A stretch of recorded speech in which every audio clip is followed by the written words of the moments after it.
Bismillah, elhamdülillah. Allah suygan pendeleri kitabından bir bölüktü okup bereyim. Paydasız işlerin olak bolu. Бұл 11-ci sıfatken. Uşul paydasız işlerin olak bolsak Allah suygan pendeleri boluşuz mümkün eken inşallah. Özgöçe uşul aytılgan işler bugün күндө көп кездешет.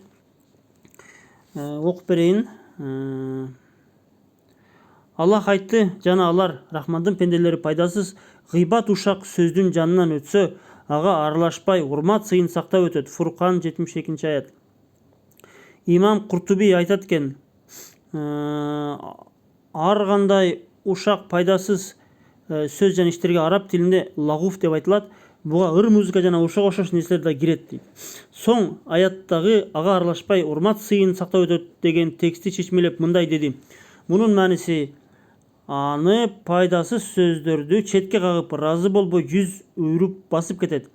Пайдасыз иштердин ээлери менен бирге отурбайт. Пайдасыз бекерчи иштердин жанынан өтсө, алар иштерге аралашпастан басып кетет. Аллах айтты, чынында имандуулар жеңишке бейишке жетишти. Алар намаздарында коркуп турушат, алар маанисиз сөздөрдөн ырак болушат. Муминун 1:3. Хасан Басри айткан экен, баардык күнөөлөр пайдасыз. Демек, мындан кандай жинти чыгарса болот? Демек, пайдасыз иштер дагы күнөө болушу мүмкүн экен да. Алымдар музыканын арамдыгында 3 аятты далил кылышат. Музыка боюнча бизде музыка арам эмес деген адамдар да бар да, мусулмандар, ошого. Аллах айтты, адамдардын арасында кээ бирөөлөр билимсиздиктен улам Аллахтын жолунан тосо турган маанисиз сөздөрдөн сатып алат жана аны Куранды шылдың кылат. Дал ошолорго кор кылуучу азап бар. Лукман 6. Абдуллах ибн Масудтан маанисиз сөздөр туурасында сурашканда, андан башка сыйынууга татыктуу зат жок болгон Аллахка ант ичип айтамын. Бул аяттагы айтылган маанисиз сөз музыка деп жооп берген экен. Абдуллах ибн Масуд сахаба болгон. Аллах Таала айтты, силер эй мушриктер, бул сөздөн Курандан таң калып жатасыңарбы? Аны укканда жүрөгүңөр эрип ыйлагандын ордуна мыскылдап күлүп жатасыңарбы? Силер ага көңүл бурбадыңар. Najm сүрөсү 59-61 аяттар. Абдуллах ибн Аббас айтат, бул аяттагы көңүл бурбадыңар деп которулган Самидун сөзүнүн тафсиринде мындай деген. Ал химарилер Йемендеги бир уруунун тилинде ыр күйлөрдү музыкаларды айтуучулар маанисин билдирет. Алар Куран аяттарын окушса мыскылдап күлүшөт эле. Аллах айтты, алардын кимисине алың жетсе добушуң менен эле азгырып ал. Исра сүрөсү 64 аят. Бул адашпасам шайтанга карата айтылган сөз болсо керек. Муджахид айткан экен, аятта айтылган добуштан максат ыр күйлөр жана музыка деп айткан.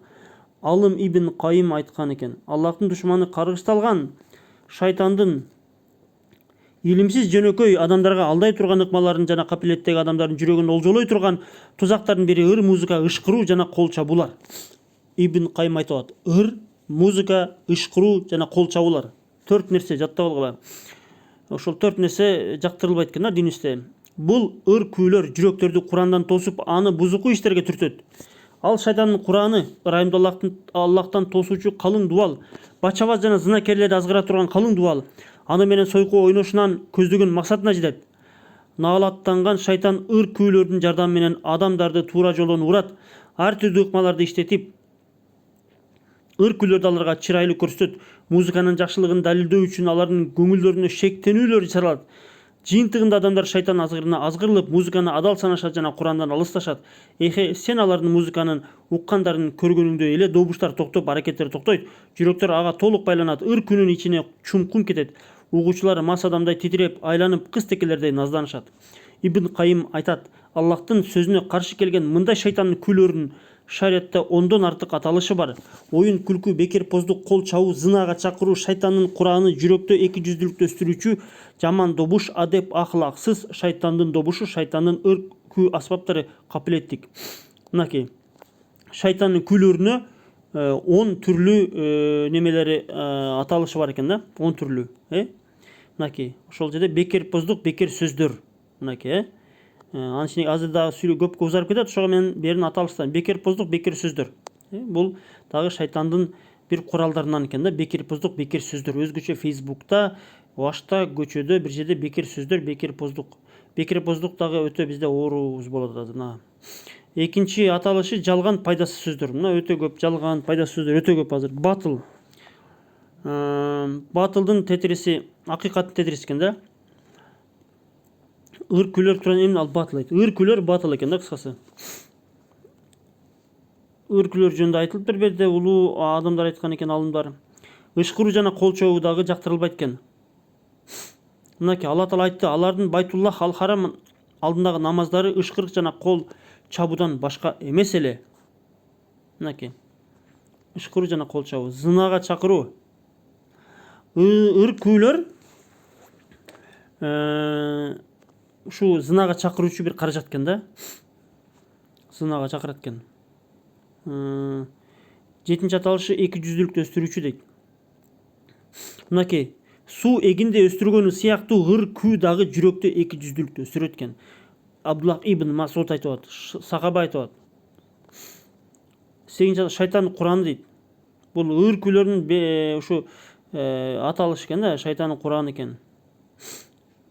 Иблис катада айтат экен, мунча катада. Иблис жерге чүрүлгөн соң Куранды эмне десе ыр деп жооп берилет экен. Алла Таала айтат экен да.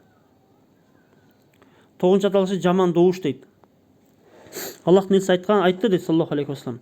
Акмактык жана бузукулук эсептелген эки добуштан, кубанып турган учурдагы оюн күлкү жана шайтандын ыр күү аспаптарынан чыккан добуштан жана азак кайгы учурунда жүзүн тырмалап, кийимдерин жыртып, ызычуу салуудан чыккан добуштан кайтарылдым дейт экен. Жаман добуштар экен да бул. Жана оюн күлкү, кубанып турган учурдагы оюн күлкүлөр экен да, анан ашча мындай жыртаңдай берүү. Хасан Басри айтат экен, эки добуш кубанычтагы ыр күү мынакей ошого туура келет экен да. Алымдардын ыр туурасында айткан сөздөрү бар экен бул жерде. Имам Малик, Имам Шафи айткан экен, Имам Ахмад бин Халбал айткан экен. Мынакей имам мынакей мазхабтагы бүт мазхаб башчыларда бул музыканы жактырышкан эмес экен да. Мынакей Имам Малик айткан экен, мындай ыр күйлөрдү угууну бизде бузуку кишилер гана кылышат дейт. Имам Шафи айткан экен, ыр күү маанисиз жана батылга окшош жеп көрүлгөн бекерчи иш. Ким кайра ушул ишти кылса күбөлүгү кабыл кылынбай турган акмак болот. Имам Ахмад айткан экен, ыр күйлөр жүрөктө эки жүздүүлүктү өстүрөт. Мен аны жактырбаймын деген экен. Демек Аллах сүйгөн пенделердин жолун карманып, жакшылардын даражасына чыгууну каалаган кишилер жалган жана домат жыйындарынан, маанисиз бузуку күнөө отуруштардан алыс болуулары зарыл. Тетирисинче жакшылык, такыбалык үндөчү илим отуруштарына катышып, Аллах Тааланын ыраазына табууга аракет кылуулары керек. Урматтуу мусулман бир туугандар, ушул китепти сатышканы жардам бериңиздер, алыңыздар. 5'te 10'da айтыңыздар. Мынакей Кызылкаяга 11 кетти, Бишкекке 10 китеп кетти. Кыргызстан ичинде жеткирүү бар. 250 сом Ылдам экспресс кызматы аркылуу 250 сом менен жеткирип атышат. Бул китеп сатылса буюрса иншалла сүткорлук жөнүндө китеп которулат, ошол китеп чыгарылат. Бул китептен дагы 500'дөн ашык китеп бар. Сатууга жардам бериңиздер Аллах үчүн. Алла ыраазы болсун.